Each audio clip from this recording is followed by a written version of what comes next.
Summit Racing, and we have a very special guest today for our Friday live stream, and we have Shane McElrath. And dude, Shane, thanks for taking the time to join us. And if you guys don't know who Shane is, he's a professional motocross rider. He actually rode our Summit bike in Europe for that series, and pulled out a couple of wins, which was pretty fantastic. We actually got your trophy sitting here behind us, and tell us a little about your story, who you're actually currently riding for, what's going on with you, man.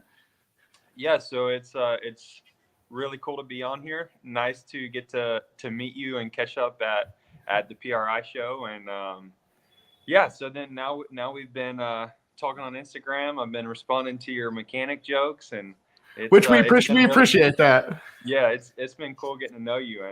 And so I currently ride for Rick Ware Racing in the World Supercross Series, and I'm actually on a different team right now for the AMA Supercross Series.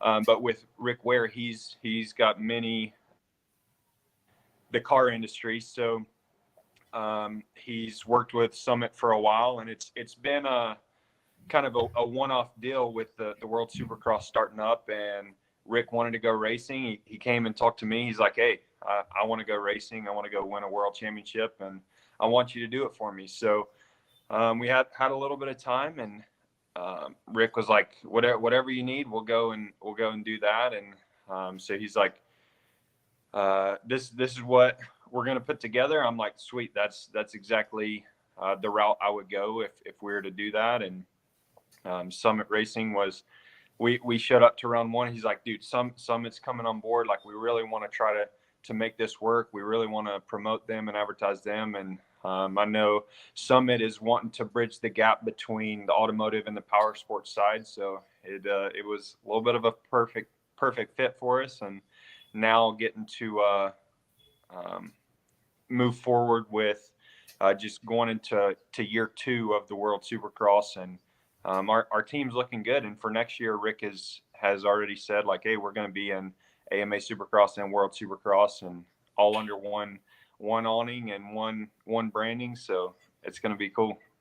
Yeah, it's certainly super cool to sit down on a Saturday night and see the Summit Racing livery, out there at the big show. That's what Joey Savacci had a really good week last week, and you rode excellent as well. I'd like to talk a little bit about what you have going on in the first couple of weeks of Supercross.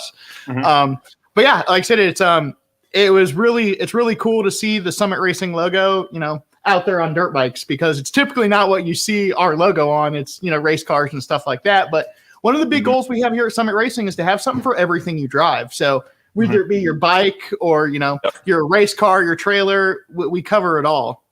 I don't know. This is super fun for me because, you folks watching at home, you guys always ask me like what my hobby is and what I'm into. And it's dirt bikes. I like to say I'm a medium enduro rider. Like, I'm not doing what Johnny Walker and Quinn Wetzel are doing, but I will hit a log occasionally. Yeah. So, but let's talk about your career, like where you've gone. So you started out, was 13 or 14 year pro debut? Yeah. So, I mean, go ahead. Oh, I was going to say, because you started, it was Troy Lee Honda, and then they went to Orange Machines. It's right around that time, I know. Yeah. So I turned professional at the end of 2013. I raced the last couple of races of the season that year, and 2014 was my first full year of professional racing. I was on a Honda then. The TLD team, like you said.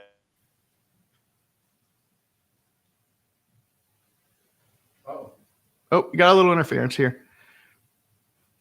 You got it? Yep, we're good. Okay. And so then I was on the KTM from oh boy.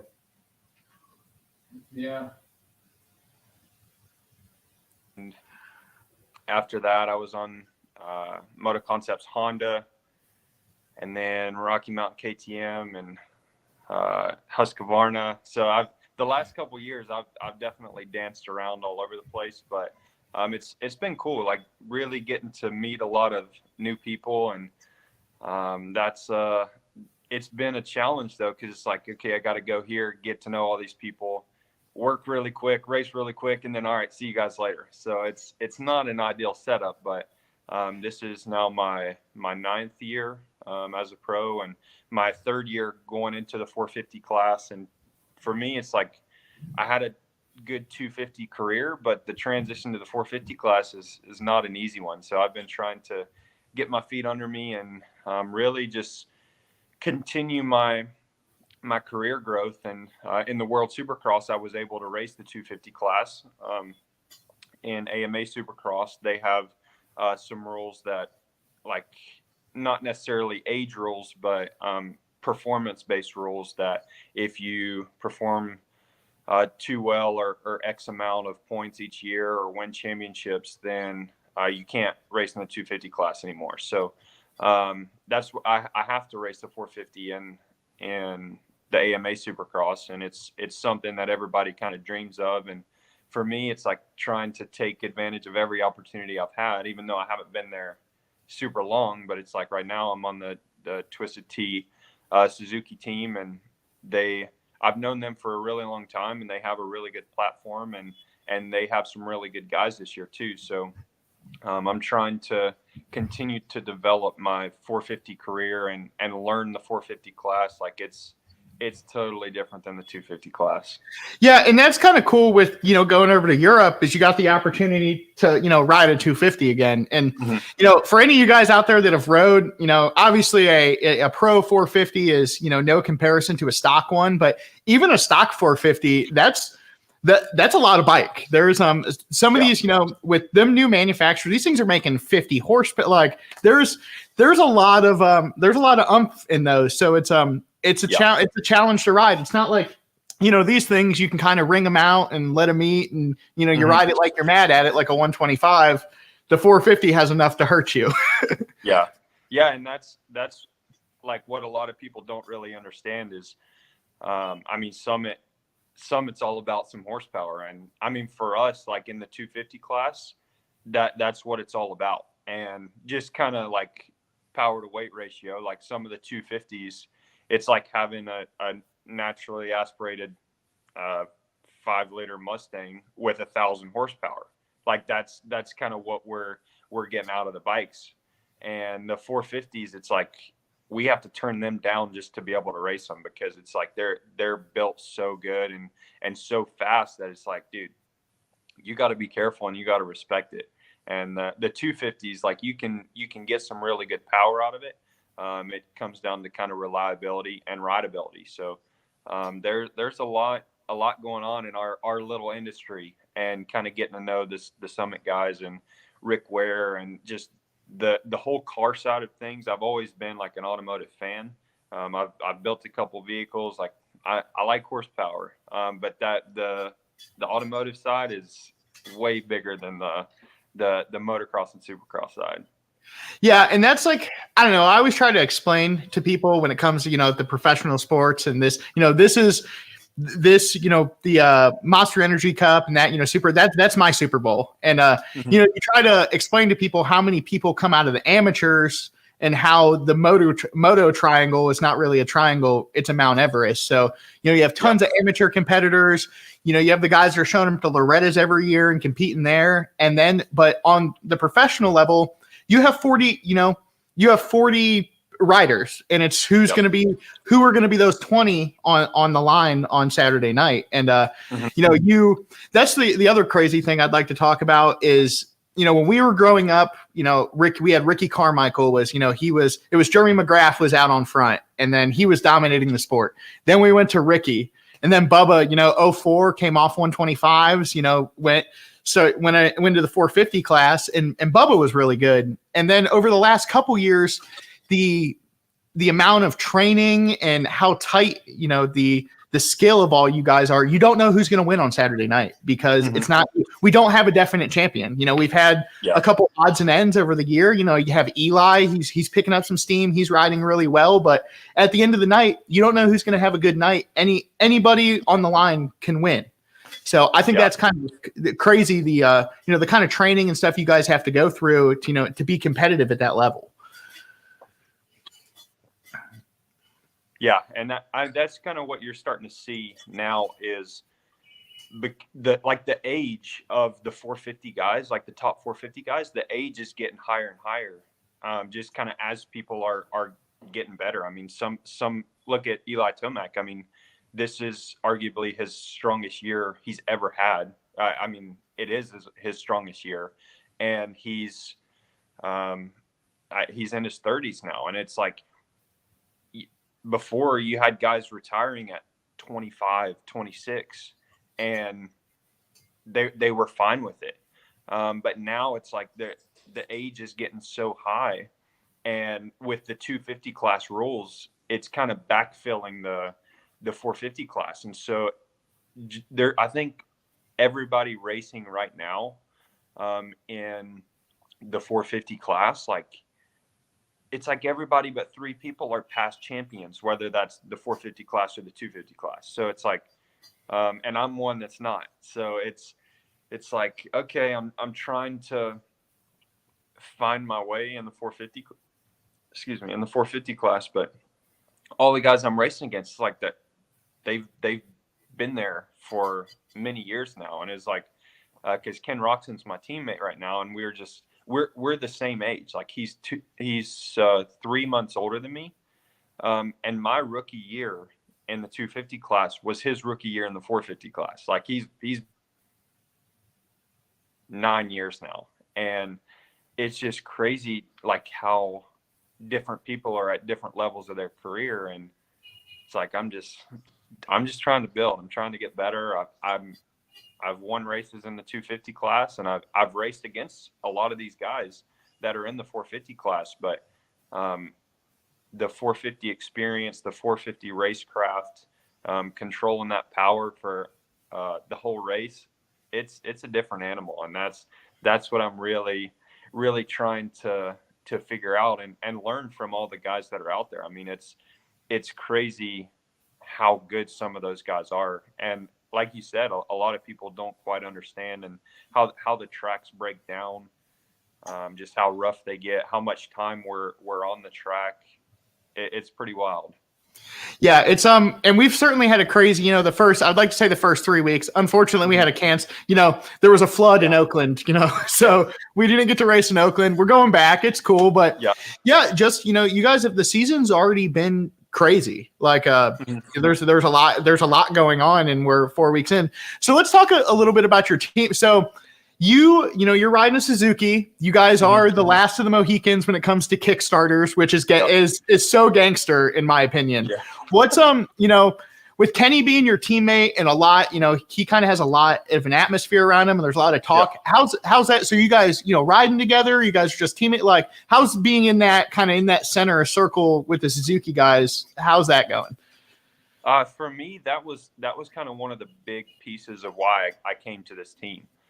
So kind of a little backstory a little bit. So Rick, in my contract with Rick Ware, I'm only contracted for World Supercross. Well, in AMA Supercross, I'm like, hey, I'd like to race the AMA Supercross. And we couldn't really come to terms doing it with Rick, just because he didn't really have the funding at the time. He had to get all his own sponsors. And I mean, we were working with like 3 months of time to get ready for that. So he was like, well, here, I'll let you race for another team during AMA Supercross and then World. So I was able to kind of come to this team, and one of the biggest pieces of that was Ken Roxon and Kyle Chisholm, like both veterans of the 450 class, both well experienced. And like you said, the Suzuki is the last of the Mohicans when it comes to kickstart, but the bike is actually like really good, and it kind of makes sense now after being on the bike why they haven't kind of, I guess, been on the same level or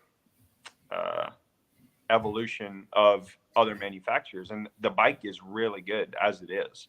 And so, I mean, it's kind of one of those things, like it's a good bike, and it's all designed to work well together. And yeah, a kickstart would be or a electric start would be really nice, but it humbles you a little bit when you got to kick it. So, Yeah. But yeah, Ken and Chisholm, really great teammates, really knowledgeable, and for me, it's like I'm trying to build my 450 career, and what better guys to learn from? I mean, Chisholm, they hired him specifically to help develop the bike because he's so good at it, and trying to learn from him, and with like much more that I could say that hasn't already been said about him. So Kenny was like, dude, I would talk to Dustin like before I was even on the team. He was like, talk to Dustin and see what they can do because the bike's really good. So I'm like, okay. So I gave him a call and it was like, well, I mean, we weren't really expecting this, but let us see what we can do. And now it's like I'm confident in the team around me because of the experience and the wisdom that those guys have. So for me, it's like, okay, yeah, we're learning and growing together. But I have some really good guys ahead of me that I can piggyback off of. So, and that is cool. You know, I agree with you. If the machine's not broke, don't fix it. Like, you know, we all grew up riding kickstart bikes. It's, you know, the electric start kind of, you know, has came to fruition in the last couple of years. Now, you know, my KTM has a, you know, what we refer to as the magic button on it. And, after riding that thing, I don't know if I could go back to a Kickstarter. It kind of makes you a little bit lazy, but when the starter doesn't work, that's really less than ideal. So let's talk about the, you know, going racing in Europe and then coming back over here and racing the American, you know, the AMA circuit. Dirt different, track design different, like how it's, I know you guys kind of worked with some American builders going to Australia and doing that kind of deal to get the tracks figured out, but is, what's the difference? Like, does it ride different than what we have here in the States?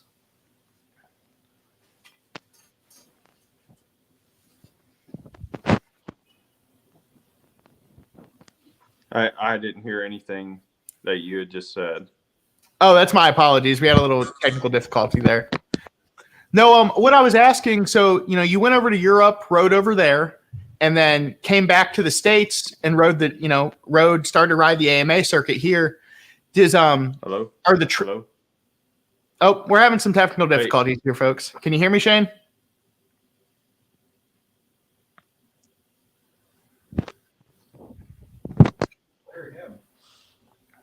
Oh, can you hear me now? Not getting your video's frozen on my side. So I can hear you and see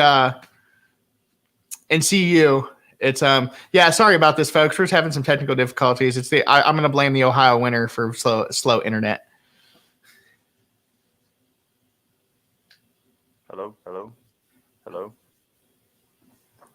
Oh. I have your audio, Justin, still coming in. Yeah, I have mine too. I don't think you can hear us.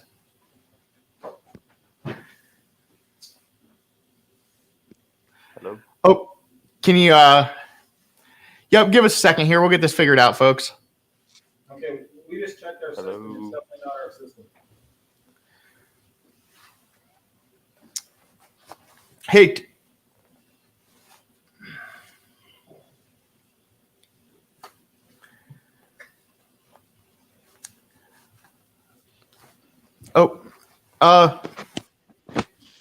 Maybe have him log back in or something, maybe. Oh, yeah, so I think that's what he's doing right now. All right. So keep talking to the people. Let them know our system's up and running. So yeah, we're just having some technical difficulties here, folks. Give us a second. We'll get it all back figured out. So just having some slow internet issues. If he can hear you, or he can't hear Hello? you. Hello? Can you hear us now, Shane? I'm only getting little snippets of you. I wonder if it's going to his earbuds still or something. So yeah, that's so weird. I'm not exactly sure what our issue is right here at the moment. Hey, if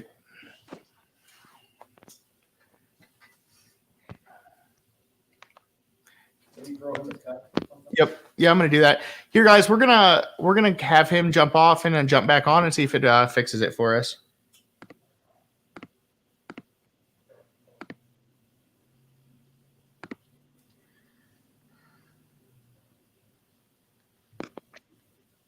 Hello, hello.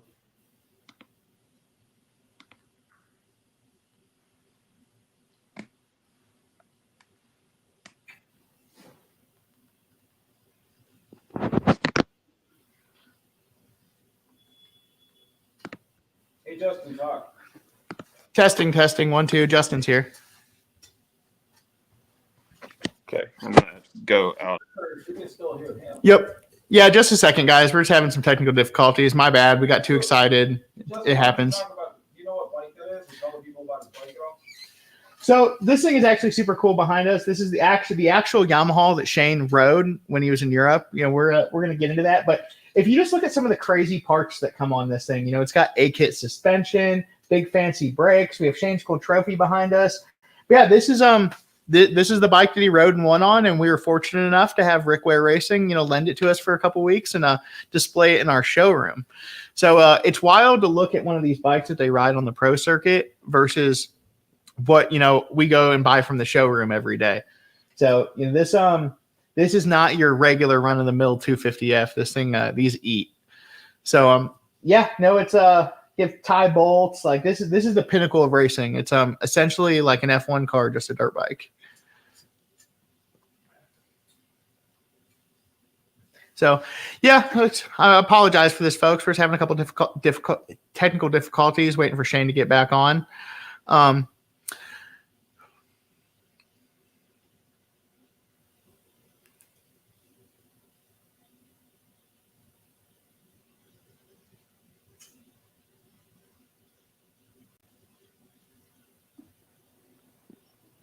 Okay. Okay, he's back. Can you hear me, Shane? Oh, he's working. Is it working? I can hear you. Can you hear me?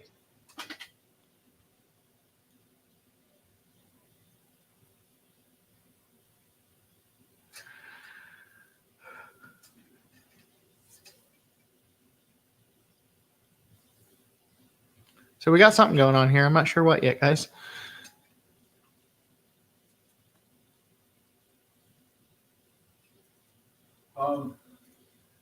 So we're hearing him. He just can't hear you, correct? Yeah, he can't hear me. He says my screen is frozen. Ask him if he has plug-in headphones he can plug into his computer. He's he's on his phone. He couldn't get he said he couldn't get a laptop to work earlier when we talked to him.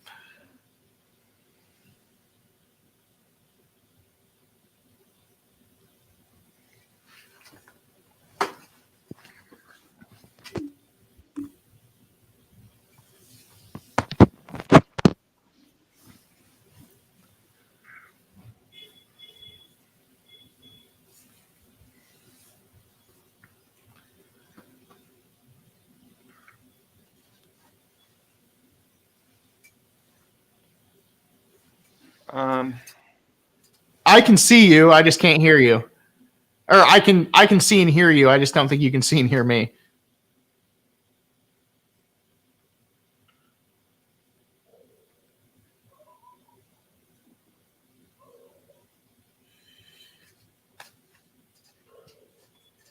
Yeah, I'm only getting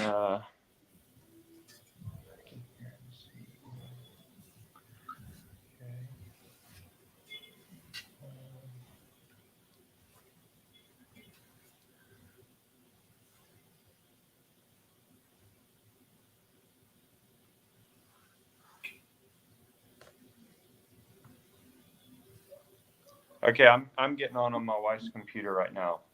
Okay. Yep. Just give us a couple minutes here, folks, and we'll get this taken care of. We appreciate you staying with us and through our little technical difficulties. Hello, hello.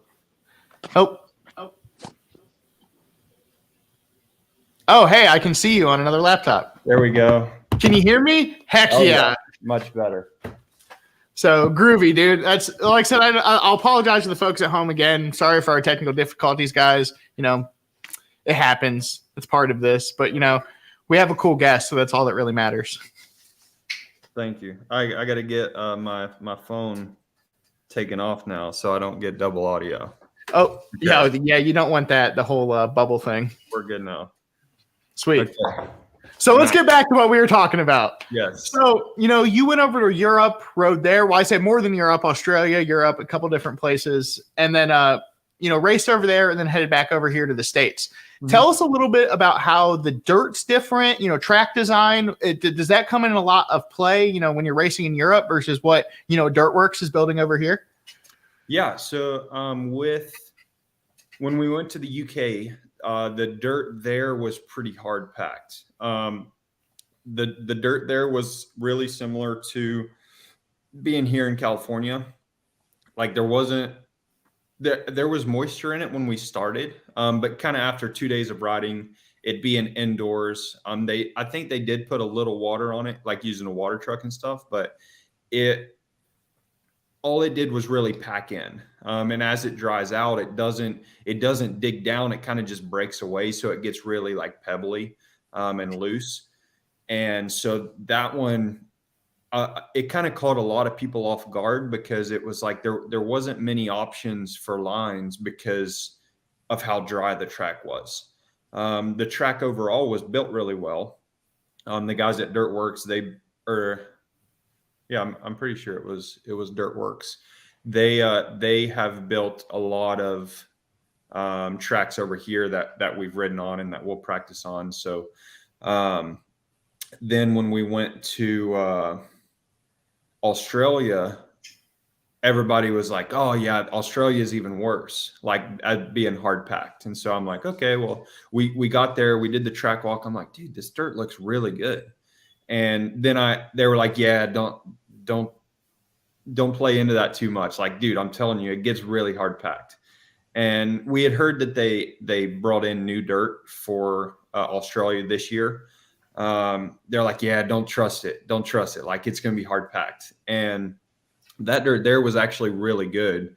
That was almost identical to our dirt here that we race in Arlington in Texas. It's it's kind of a brighter clay, but it gets, it's kind of like a little bit sandy. And so it gets good ruts, but it also like can get loose on top. So for me, that was, it felt like racing right at home, honestly. Like even though we were in different countries and in different stadiums, it was like we had California dirt in the UK and we had Arlington dirt in Texas. So as far as the tracks being built and the soil types, they were pretty normal and consistent for different types that we race on. Yeah, and that's got to be like a big, that's got to be a big factor, going over there and racing. Not only is, dirt different, tracks different, you're halfway across the world, so your sleep schedule's all wasted. There's you have a lot of things going against you, and you still manage, get it done and pull a championship out. So which is super, like, so that's a wild accomplishment. And how much were familiar with this machine before you guys went over? Did you get a lot of time, like seat time before you guys headed over? Or was it kind of, I rode the thing once and, we were putting it on a plane? Yeah, that was pretty much it. So like I ended the last 4 outdoors on a Yamaha with the Club MX team. And after that, I took a week off. And so our outdoor series ended like, I want to say the September 2nd or something, like early on. Well, the race bikes had to be crated up and shipped out on September 15th. But our first race wasn't until like October 8th or something. So everything had to be done and sent out early to get there on time. So, we were still building the bike and putting it together and trying to, like, once it got closer to the ship date, it was like, we just got to get these things out the door. Like, if we ride them, cool. If not, oh well, we'll have some time to practice before we like get on the race bike. But it was like, okay, like Rick's paying me good money. Like I told Rick I was gonna go over and try to do my best and try and win this thing. And it's like going into the race, I'm like, shoot, like, I feel like I'm underprepared, like to do my job, just because of the timing that we had. But I got like 2 days on the race bike before it shipped out. And then by the time we got the practice bike together, I got 2 days on the practice bike before we flew to the UK to race. So definitely was a little bit underprepared, and I just kind of came in with like, you know what, I've done what I can, and the team has we've been scrambling to get it all together just in the time that we had. And the thing was, it's like, okay, well, I've been racing all year. I know I'm in shape, and I know the bike pretty well, just spending time on it in the past, and it's a good bike. And so it's like, okay, well, I'm just going to do my best. And with the Triple Crown format, or the 3 race format, it was like super intense. And that's with the shorter races, like there's some guys that can go really fast for a short amount of time. And so my starts were not very good at the first round. And honestly, the inconsistency of some of the other guys is what really kind of gave me the win, because I was fairly consistent, but I had to come from the back every time. And I didn't put myself in a good position, and I was doing everything I can, but it was kind of like, okay, we were a little underprepared coming in. So to kind of come out with the win there, and Rick was there, and he was like, dude, even before the race, he's like, dude, when you win, I'm coming down there. And I'm just like, all right, like I'm going to try, but no promises. So, and then that's exactly, you know, I've been fortunate enough to meet Rick, and his personality matches that. That dude is larger than life. He, you know, he has something essentially in every motorsport. If it's, you know, he had a really cool racing career, and then comes out, you know, and has, you know, this crazy team where it's, you know, they're not just NASCARs. Yep. Excuse me. He dabbles in every motorsport. So I could imagine the intensity that dude brought to the situation when you got a W, and that had to be really spectacular. And it was cool because like I'd spoke to Rick many times on the phone going back to April of last year. Like that was kind of when we first spoke about WSX, and it's like, Rick's like, I want you to do this for me. I'm like, I don't know what it is. Like at that point, it was just a rumor. It's speculation. I'm like, nobody knows what it is. And when the time came down to it, it's like, dude, we're going to do this. So from April until when we got to the UK, that was the first time I actually met Rick in person. And so like seeing him there and like watching practice, like, dude, he's sitting there, he's got the times up on his phone. Like he's literally watching everything. And I'm like, okay, like this Rick really loves it. Like he loves the racing environment. He loves being there. He loves the adrenaline. And so for me, it's like, okay, this isn't just a guy that's got a lot of money that just wants to kind of go and do something for fun. And it's like, oh, I went here, I did this and that. It's like he was really into it. And for me, it was really cool to see, because it's like, that's somebody I want to be involved with. Like he takes it serious. He's a Christian guy, and we've spoke about that a lot now. And it's encouraging for me, because it's like we can pray before we go out on the track. And Rick is as competitive as they come. And so when it's time to do our job, like we get the job done. And so it's been really cool getting to know him and be a part of this kind of building up this team from nothing. And it's like, okay, well, here's what we got. We got funding from the series, and we're going to run Summit Racing on the Shroud. It's like, whatever you say, Rick, sweet. Yep, I'm good. I'll ride it. Like, yeah. So and that's like I said, this color livery, like I said, being able to see the red, white, and blue Summit logos all over these bikes, like I said, just puts. I remember the first time I saw it, and it was just like, this is my dream come true. I need this kit in my life. Jackson, let's talk a little bit about the bike you rode. It's sitting right here. Yep. So this, you know, from a stock bike off the factory floor compared to what you guys are racing, you know, it's just like any other motorsport. You know, you guys are upgrading these things, and it's crazy. Do you just want to run us through some of the things that the mechanics do to these things to make them, you know, race competitive? Yeah. So really, kind of with the time that we had, all we were able to do was do some engine work and do some suspension work. The wheels are a little bit aftermarket, just more so for durability on the Supercross tracks. But Twisted Development built the engine, and that's who currently does my engines right now on the Suzuki, and just about every bike I rode last year, that's who did the engines there. He's located here in SoCal, and yeah, it was a quick process of getting it together. So, I mean, that he was like, dude, I built it the best I can and as safe as I can with the time I had.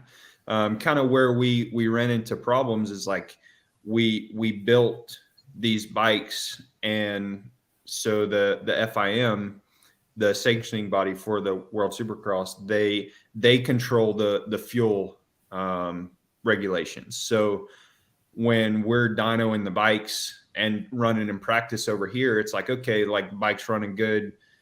We got the dyno numbers good. Everything's running clean. But that we were on a fuel that we didn't get to race on. So we finally got the fuel like not long before we actually went to race, and everybody had problems with that fuel. Like some people's bikes wouldn't even run, but that was the fuel that the FIM said everybody's running this. So it's like, okay, Jamie, like from Twisted Development, had to go back into the engine, pretty much remap the whole thing, re-dyno everything to get it to run on that fuel. But that fuel really kind of took some power away really from everybody's bikes. So we battled that a little bit. That was kind of, I would say the bike as it is, it was built really good. Then the fuel kind of took us a step back a little bit, which was the same for everybody, but it was just like, I know what those bikes can do. And then when we put the fuel in there, it's like, okay, this is like, we need a little more. And especially like on the 250s, like that's a little unforgettable. You need every ounce of power you can squeeze out of this thing. You know, you watch, we've been talking the 450 guys, you can ride it up a gear. You can be a little bit lazier on it because it has all that on tap. Yeah. This, not so much. You know, a lot of us grew up riding 125s and 250Fs and that, and, you got to ride this like a 125. You have to disrespect it. So speaking of that, what was your first, your first big bike? What got you to kind of thinking, this is what I want to do with the rest of my life? So I grew up riding, like my whole family raced at some point. Both my parents, both my brothers and both my sisters, like everybody raced something at some point, whether it be four-wheelers or motorcycles. My older brother eventually got into drag racing, and so like I grew up, that's what we did as a family. And I grew up, my dad was always like, oh, KTM's the best bike. KTM's the best bike. So I grew up on a KTM up until, well, even 125s, like mini bikes all through 125s. And my dad was against four strokes. He was like, dude, they're junk. Like, we're never getting a four stroke. And it was in 2009. I talked him into, like, Dad, I can get a Kawasaki 250F and I can pay for it with contingency. Like, look at this contingency program, and I can pay for it. Like, you don't have to buy it. And so I finally talked him into that. And just at that time, the 2009 model was still carbureted. The 2010s that were coming out were fuel injected. But just like, I'd only ridden a four-stroke a few times up to that point. But then I got on the Kawasaki. I started racing it, and I'm like, dude, this is like different than a two-stroke. But then like my riding just continued to progress. And after that, it was like, okay, well, we had somebody help us out with some Yamahas. Like, they see me doing well, and they're like, here, I'm going to build you a couple Yamahas, and I want you to race those at the Nationals. And so then I did that, and those bikes were really good. And then my sister actually bought me a Honda, like kind of towards the end of my amateur career. And at the time I was like, dude, this bike is amazing. And that one was the first fuel injected one I rode. And so kind of like it was that transition era of like a big turn in motorsports industry from going to carbureted to fuel injection. And at that point it was like, okay, I'm not on 125s anymore. It's like we're all four strokes. And it was just funny how like my dad was just so against them, and my dad owned a service shop, and he worked on anything, but that he just 4-strokes were a lot harder to work on. Oh A yeah. lot more expensive. And so the 2-strokes, like he could have them running super good and low maintenance also. So, but once I got older and like more competitive and just seeing where the sport was going, it's like, okay, if we want a shot at this, like we got to keep up with what everybody's doing. Yeah, and that's super. I do appreciate that. You know, it's you see guys like Stank Dog is the prime example. You see that dude get out there sometimes.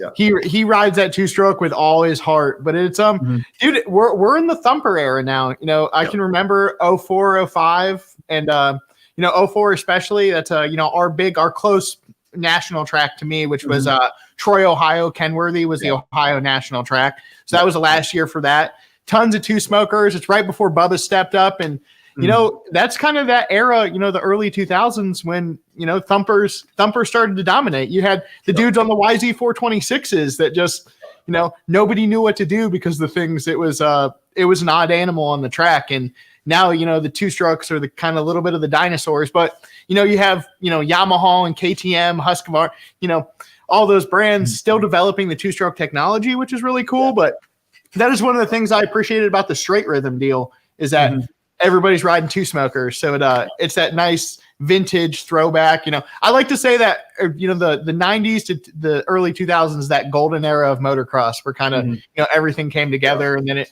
you know, changed.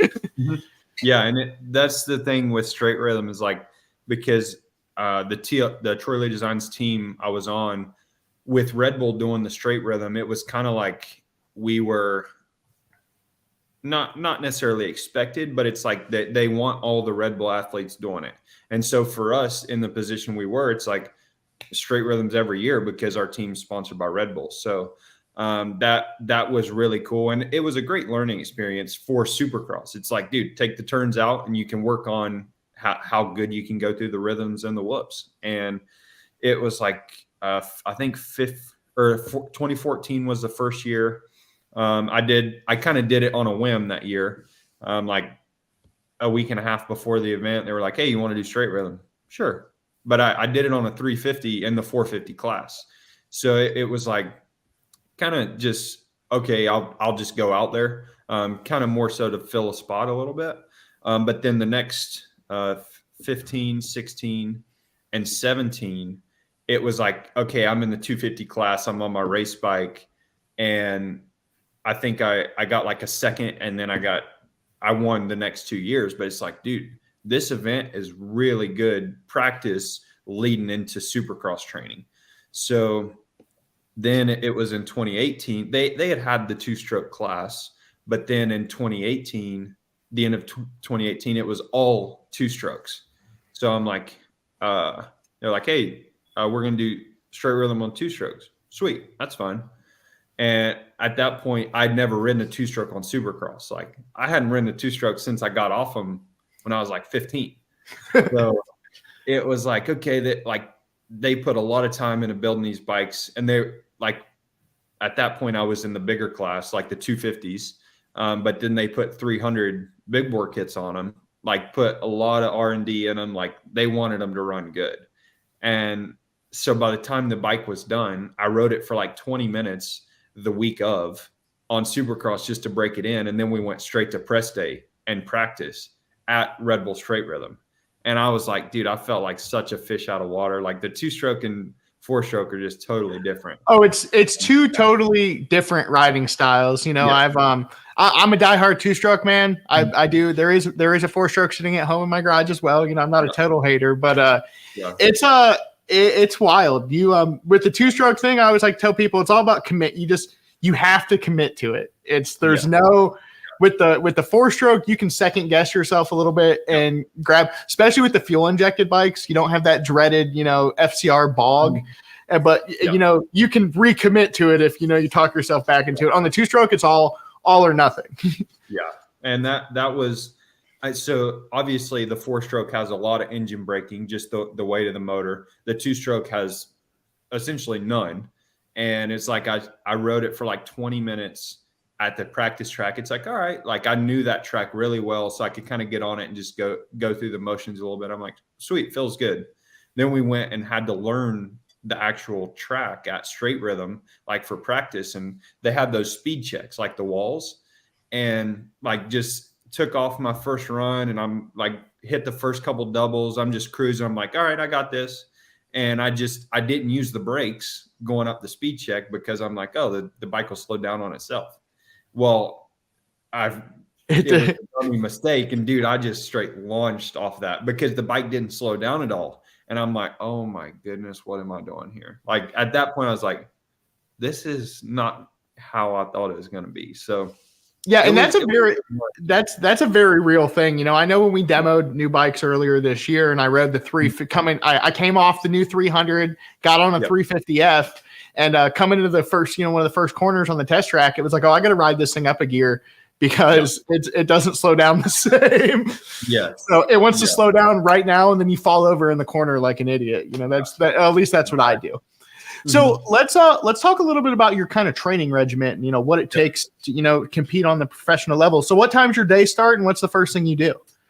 It kind of depends on where we're at in the season. So our off season normally would be like leading up to Anaheim 1, which is kind of October through December. This year was a little bit different because of the World Supercross kicking off.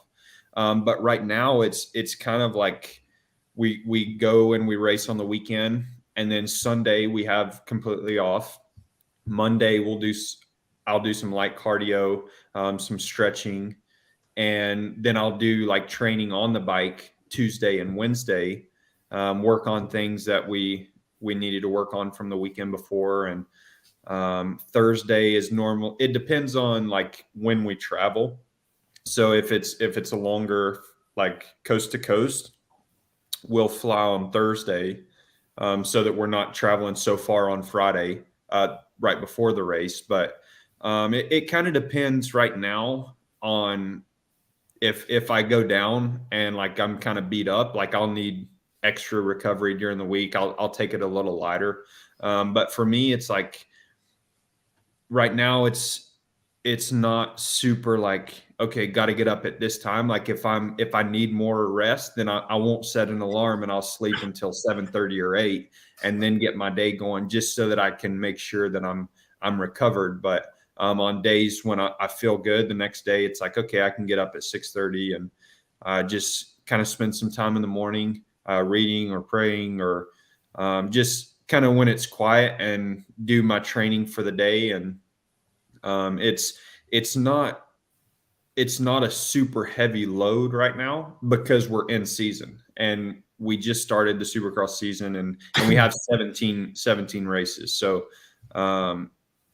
like weekend to weekend is not a big deal right now because we've been staying in SoCal. We've been racing in SoCal, but as we start traveling on Thursdays or Fridays and Sundays, like that almost takes a whole day and a half away from our recovery and our rest. So it kind of changes week to week depending on where we're going. But in off season, we'll do like a lot heavier load, like 3 to 4 days of training, 2 days of cardio, and we'll have Sunday off to get some rest. But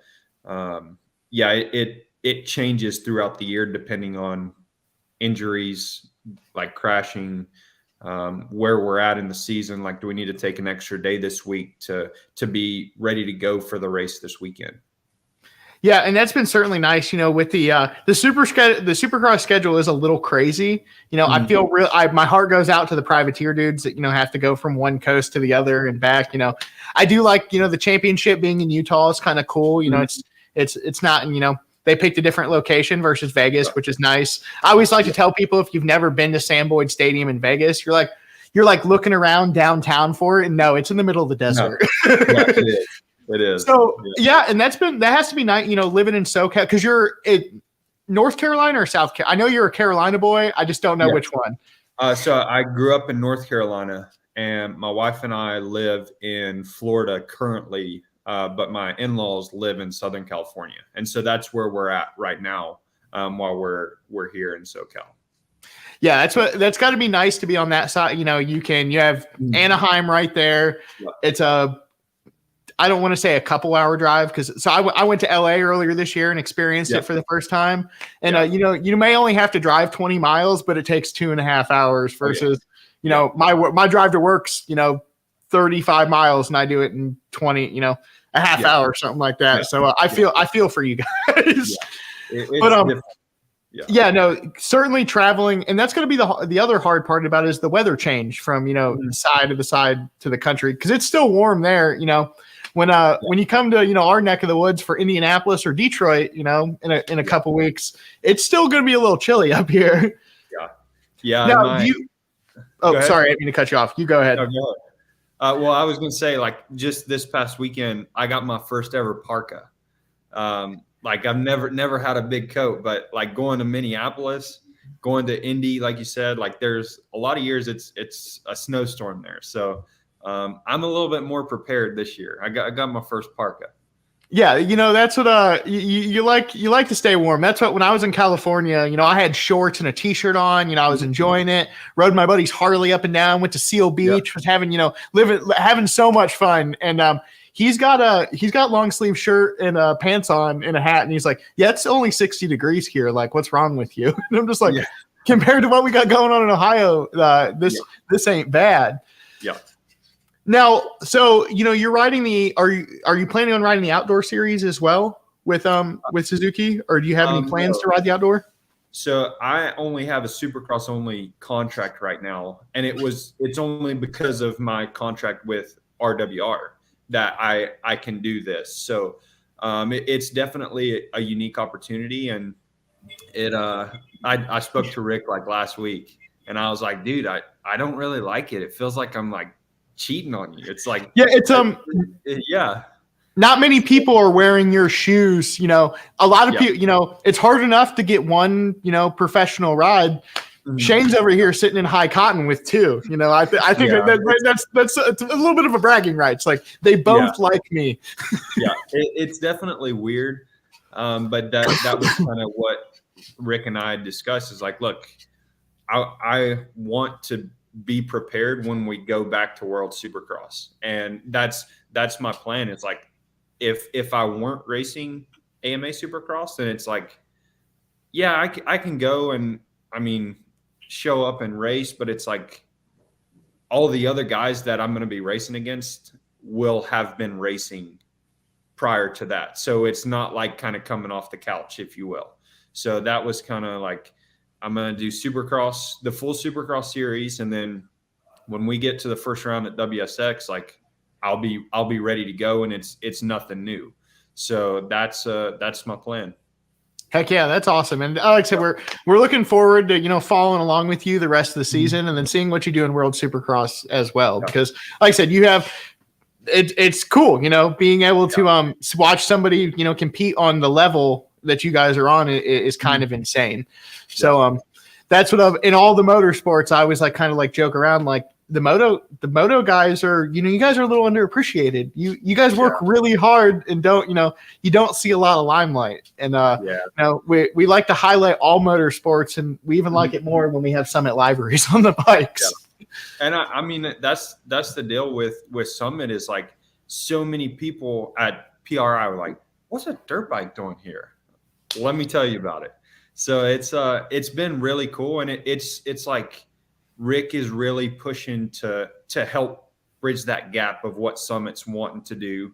And Rick's like, dude, use me. Like, this is what we're doing. Do you want to be a part of it? So it's really cool. Like, again, just Rick's heart and seeing how much he loves it. And it's a big deal. Like, a lot of people, like the Summit logo alone on a motorcycle, they're like, dude, that's the coolest thing I've ever seen. It's like, yeah, it is.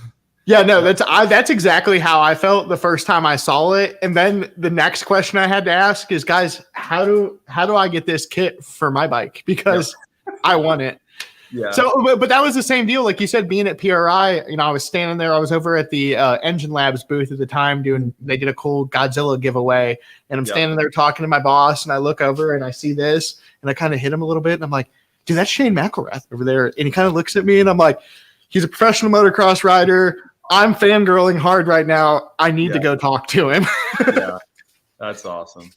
Yeah, no, but like I said, it was cool to see you guys there. And like you said, it's a little bit of an under-recognized sport. Moto is, especially at, at the professional level that you ride at, like I kind of mentioned earlier, you have a crazy amateur following, an amateur pool that gets down to 40 guys for 450s and 40 guys for 250Fs.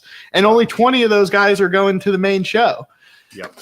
So it's not like professional football where every big team, every big city has a team and that has 100 people on it. You have a lot of people that unfortunately don't make it to the big show, and that just makes what you're doing and your accomplishments all that cooler. Yeah, and that's what a lot of people don't realize. That I mean, that the amateur side of racing is growing, and they're trying to put more racing in, but it's almost like the gap from the amateurs to the pros keeps getting bigger. Like just the level of the pros continues to go up, and with how the classes are, it's getting like a smaller and smaller window for guys to be able to make that transition and to stand out as an amateur, because everybody's going after the same spot, and there may only be 5 available for a whole year. So it's definitely a tight window to get into. Yeah, it is really crazy. Yeah. But that's been the other, if you're going to grow up, if you're going to be a moto parent, you're going to raise a moto kid, there's, it's not like taking them to football practice where I have to buy them a set of cleats and pay a $35 sign up fee. And if they don't like it, so be it. We'll try soccer. Moto, it's, we need an RV, we need a trailer, we need a race bike, a practice bike, all the gear, fuel. And, we're going to Loretta's, or, we're going out to Millville, or there's, there's a lot more. It was some crazy statistic, and I'm sure the money is higher now, but, it costs about $300,000 to go amateur racing over a career, which is, crazy, it's crazy to think. And, I'm very thankful that my dad was like, okay, we'll buy a dirt bike and let's try riding and do that, because, your parents are your parents invested in you and it paid off. That's super cool, to allow, they see a little bit of a spark and passion, and let's roll with it and see how it goes. Yeah. And that was kind of how it worked out. Was my last year at Loretta's. Well, it was my second to last year as an amateur. Like my brother was really starting to take it serious. So my parents were kind of funding both of us to race. And at Loretta's that year, it was like, that was our race, or there was no more. It was like, we can't afford to support both of you anymore. Like it's just, we're headed towards a wall, and that's all there is to it. And I stood out to Tyler Keefe, who was the team manager of TLD at the time, and we started talking, and I eventually got a ride on that team, and I got my first salary check for $1,000 in like September. Loretta's was in like July or something, late July. I got on the team, got my first salary check in like September, and I'm like, dude, this is $1,000. And I just got paid to ride a dirt bike. Like my parents were just like, look, you are making your own money now. Like you have to pay for everything. And that was just how it was, because they couldn't afford to support my brother and me. So it was some really good timing. Yeah, I love it. That's a good come up story, and I love it when something comes together like that. Now let's, we're getting close to the end of our hour. I just got a couple more questions for you. So what's your favorite out of national track, Supercross track? Where's your favorite place to go ride? I would probably have to say Redbud in Michigan. Like that place, it's just, it's electric. I like to say it's electric. It is. It's between the fans, the dirt type, the jumps, like the terrain. I just feel like they have the best dirt. They have a little bit of sand. They have a little bit of like loamy, kind of mulch, dark soil, and it's such a fun track to ride. Like it flows really well. And you show up and it's normally like July 4th weekend. And so you see America, like proud Americans is like, wow. There's no other place where you'll see so many chainsaws without blades on them and people shotgunning beer. It's it's like you said, it's the most American.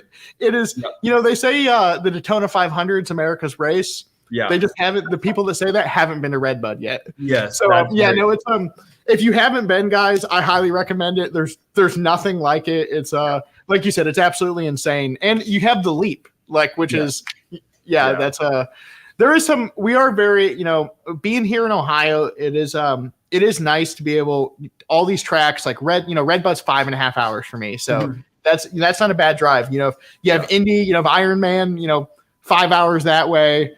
It's, we're kind of in the central, we can drive up to Unadilla and that kind of, I'm very fortunate where we are in the moto world to be able to travel to all these tracks and see you guys compete.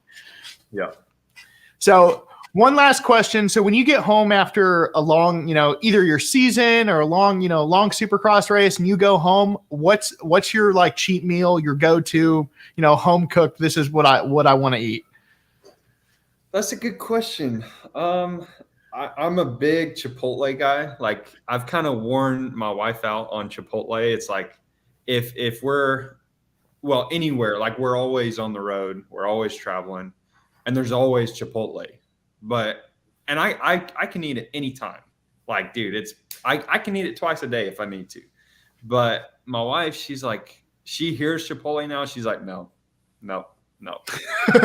But as far as a cheat meal, it's hard to say. Like I love a good steak. I love chicken wings, preferably boneless. I mean, I'm more of a savory guy. I'm not much into sweets, so I love meat and potatoes. Any kind of meat and potatoes, I'm there for it. Heck yeah. So my final question before we jump off the air, who is the number one on your playlist? Who are you listening to right now? Like when you're working out or driving in the car, what's the number one on your playlist? I like country a lot. I like to sing along. My favorite sing along is probably got to be God's Country by Blake Shelton. That's a banger. I like that one. Love singing to that song. It's like, it goes hard. Good choice. Yeah. So guys, that looks like that's about the end. Oh yeah, I got to put you on the spot. I need a mechanical dad joke, real quick. Ooh, that's a hard one. See, Shane, if you guys haven't watched my videos on YouTube, Shane loves my little clips there, and he eats them up. Yeah. Ooh, man, what was man, you caught me off guard, man. So Ooh. Yeah, not to embarrass you too much. Oh man, you got me good. See, I pulled all my heaters out in that video. That was my all my go-tos. Well, see, I was before our interview, I was online looking up mechanical dad jokes. Like, give me the funniest dad jokes you can find. And I was a little bit like disappointed because none of them were as good as the ones you've already said. So I'm like, okay. Yeah, there's some of them are so good. So, my video guy was nice enough to, hook me up with our list here. Some of the good ones we wrote down. And man, I already used a bunch of these. The beauties of the internet, my friend. Deep dark dive into the tunnels of back pages of Reddit and such like that.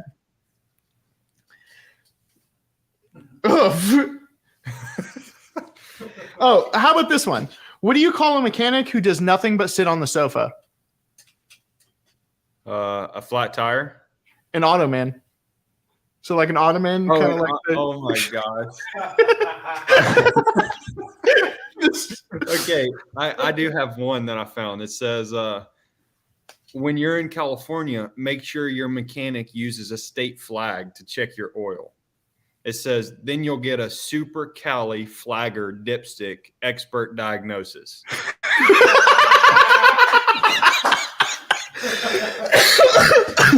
I was like, okay, that's about the only one I feel like I can. Dude, they've set Mary Poppins on a golf tee and just knocked that one out of the park. Man, that was awesome. those were a lot of fun to do, and we had a good time. You know, it was a good time to crack up my boss and Steve, the video guy. It's we like to have a lot of fun here at Summit. You need to do more of those. I love seeing those, dude. They make me laugh. I really appreciate that. You know, I will do some more just for you, Shane. That's what I'm talking about. Yeah. So guys, that looks like this is the end of our hour. You know, we appreciate you coming on and joining us, Shane. We had a little bit of technical difficulties, but we got a lot of good talking in, and it was really fun to do some bench racing with you. Yes. Yeah. Sorry about the difficulties. That was on me, and next time it won't happen. Yeah, it'll buff. And like I said, we'll maybe, you know, after you have a great season this year, we'll jump on later this year and talk about how stellar of a ride you had. So I wish you the best of luck at A2 tomorrow. You know, we'll be at home cheering, watching. So, yep. Until next time, guys, I'm Justin with Summit Racing. We have Shane McElrath here. We appreciate you taking the time, and we'll see you folks later. Yes, sir. I'm available anytime. Thank you, guys. Yep.